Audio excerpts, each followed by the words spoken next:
Me amas tanto que te das para mí. Te haces pequeño para habitar en mí. Queridas hermanas, queridos hermanos, espero que estén muy bien.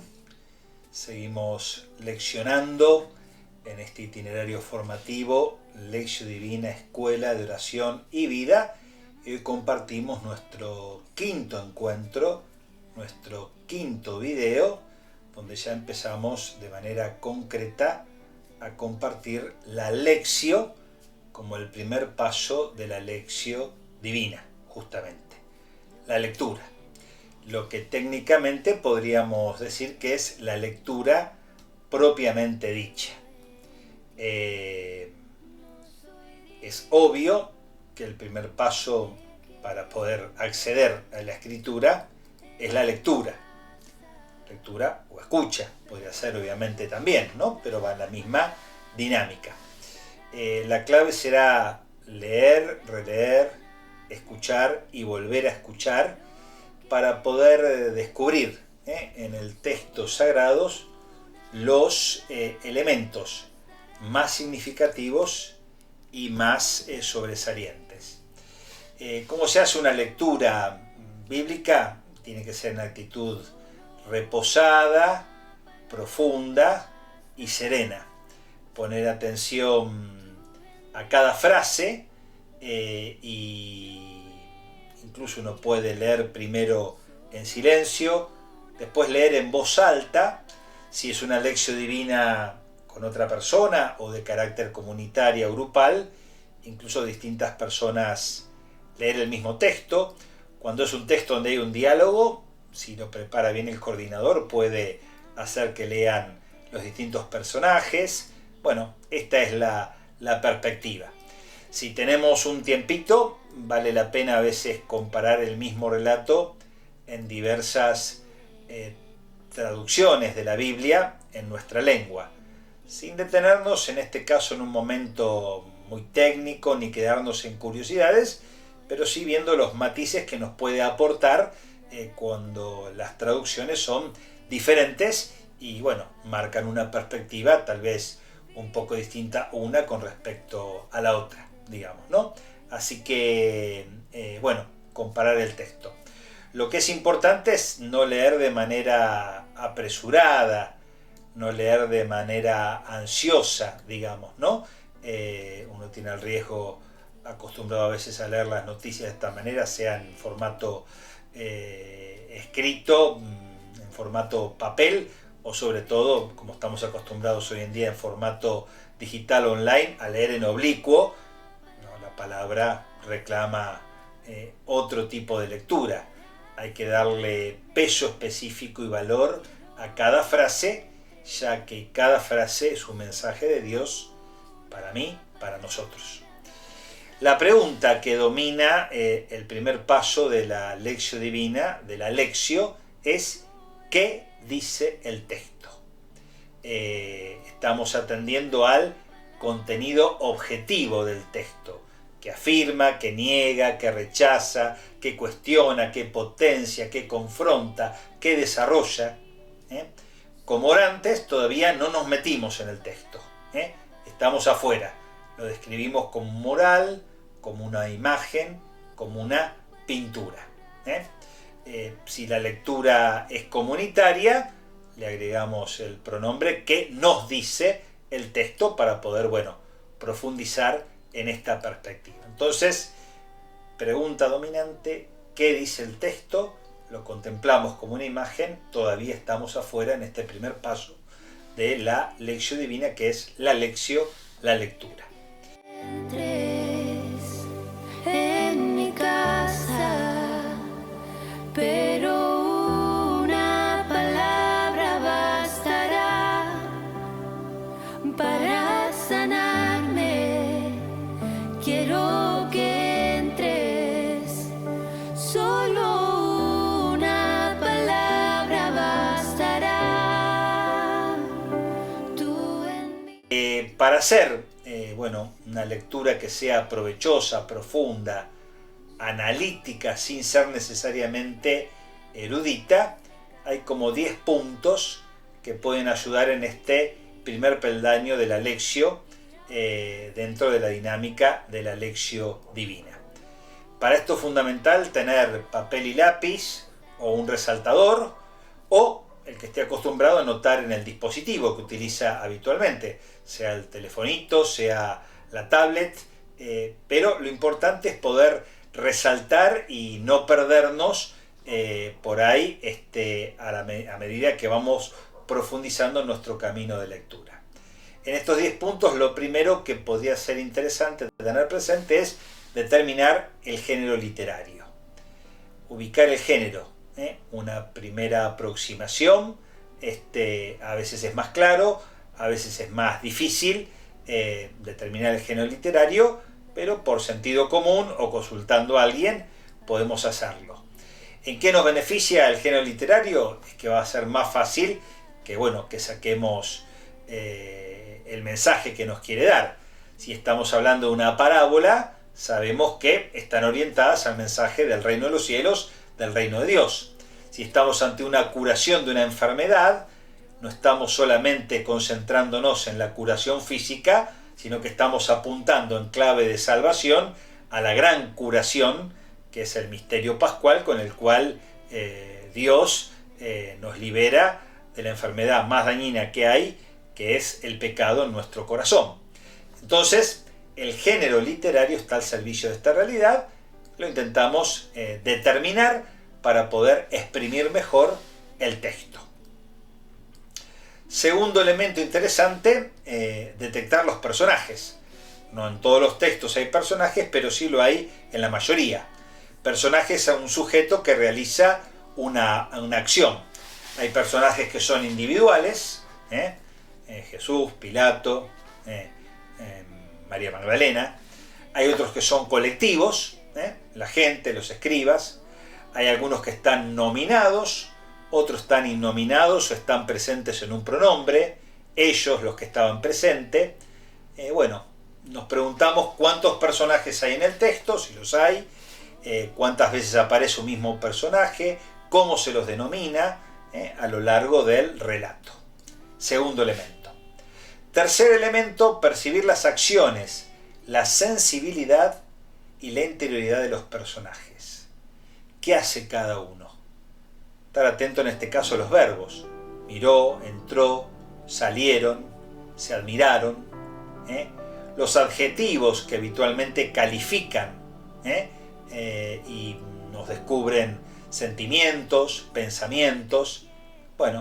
Percibir qué hacen estos personajes. Cuarto elemento para poder desentrañar en la lectura la riqueza del texto, marcar los lugares y espacios si aparecieran, donde transcurre la acción, en el camino, en la barca, en la montaña, en el llano, cuando estaban solos. Quinto elemento para tener presente en la lectura, visualizar las referencias temporales, en qué momento de la jornada se da la acción, en cuántos días, una semana a veces, y a veces unos pocos segundos, por la mañana, al atardecer, el primer día de la semana, cuando todavía estaba oscuro, era de noche. Detectar estos detalles que no son superficiales, sino que marcan por ahí algo importante para el relato. En sexto lugar, tratar de descubrir si hay relatores y diálogos. ¿Quién narra en el texto? ¿Jesús? ¿El evangelista? ¿Otro personaje? ¿Hay diálogos entre los personajes? ¿En qué momento? ¿Predomina un estilo directo? Esto es realmente elementos que nos aportan para, insisto, no en un sentido de erudición, sino en un sentido de querer meternos en serio en el relato, contemplándolo todavía desde afuera. En séptimo lugar, vale la pena hacer un intento, sobre todo cuando los relatos son más largos, de subdividirlo, hacer un ensayo de subdivisión en 2, 3 o más partes. A veces descubrir como distintas escenas dentro de una gran obra. En octavo lugar, en esto de subdividir el texto, tratar de captar el nudo y la resolución. Por lo general, la mayoría de los relatos tienen una introducción, un nudo y un desenlace. Bueno, no siempre es tan así ni tan matemático, pero podemos hacer el intento, para descubrir el meollo de lo que se está planteando y poder ver la resolución. En esto de meternos en el texto, descubrir los elementos esenciales y los que puedan ser accesorios, no para despreciar los accesorios, pero tenerlos presentes de otra manera. Los elementos esenciales son aquellos sin los cuales la trama de un relato se cortaría, y no se podría explicar ni el nudo ni la resolución si lo hubiera. Los accesorios dan colorido, y se podía prescindir de ellos. Los tenemos presentes porque Dios nos habla a través de ellos, pero diferenciamos lo esencial de lo accesorio. Y el último elemento que puede ayudarnos para este primer momento de la lección y la lectura es descubrir si hay textos dentro del texto. A veces cuando tenemos un texto del Nuevo Testamento hay una cita textual o una alusión a un texto del Antiguo Testamento, de la primera alianza, ¿no? Entonces, de acá nos servimos para saber de qué se está hablando en general con las notas o los comentarios que aparecen en la Biblia y nos preguntamos por qué utilizaría este recurso. Incluso a veces esto que vimos ya en la prehistoria de la lección divina, lo que llamamos intertextualidad, o las relecturas bíblicas, que tienen que ver con esto del proceso de Midrash o Derás que realizaban los judíos, nos van conectando textos bíblicos, o temáticas bíblicas, no solamente en el Nuevo Testamento con respecto al Antiguo, sino en el Antiguo en sí y en el Nuevo Testamento también. Estos 10 puntos, no todos necesariamente se aplican a un mismo texto, pero nos ayudan justamente para poder ubicarnos. Dependerá de cada relato, si es un salmo será de una manera, si es un texto profético de otra, si es un texto evangélico distinto. Incluso en los textos evangélicos no es lo mismo un largo discurso de Jesús en el Evangelio de Juan que una escena pintoresca en el Evangelio de Marcos. Entonces, en cada caso uno deberá buscarle la vuelta. Vuelvo a repetir e insistir, papel y lápiz, el texto bíblico, incluso está el texto bíblico impreso también, y si no, si uno quiere hacerlo en el dispositivo o en la PC, también vale la pena para poder ir buscando estas frases de Dios que son significativas, palabras o frases claves que van a ser de alguna manera como la síntesis de todo el texto sagrado. Es importante también atender y tener presente, porque esto nos ayuda muchas veces a captar el texto, el contexto del texto que estamos queriendo leer y profundizar, y si lo tiene, los relatos paralelos. Por eso es importante siempre mirar en la Biblia qué se relata antes, qué se relata después del texto en cuestión. Muchas veces detalles del propio texto se explican en lo anterior o nos ayuda en lo que se resuelve en lo que sigue. También, sobre todo cuando trabajamos con los textos del Evangelio, mirar, visualizar si hay algún relato paralelo, que en muchos casos se dan, en otro evangelista que nos pueda aportar alguna luz. Hecho este primer movimiento de la pregunta, ¿qué dice el texto? Estos 10 puntos que nos orientan, en un segundo momento dentro de la lectura lo que hacemos es mirar los valores, los desvalores y otros elementos permanentes que hay en el texto bíblico. Yo en ti, nada más tanto que quisiste quedarte. Vives verdaderamente en cuerpo y sangre. Tú en mí, yo en ti. Si te gusta este contenido, no te olvides de darle like, suscribirte y compartir. También podés realizar un aporte voluntario al alias 68 www.radiomaria.com.dios. En mi casa, pero una palabra bastará para sanarme. Quiero que entres, solo una palabra bastará. Tú en mí, yo en ti, solo una palabra bastará.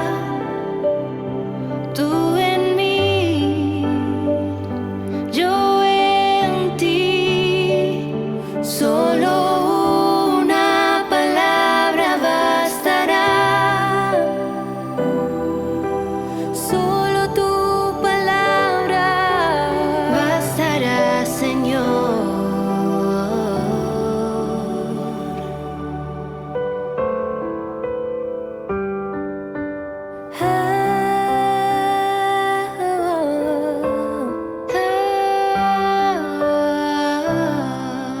¿Se aspira a qué en este segundo momento de la lectura? A descubrir las verdades más profundas del relato, valores y desvalores que puedan aparecer en el texto. Presento en primer lugar 3 valores que podrían aparecer en el texto sagrado. Primero, de Dios hacia el ser humano.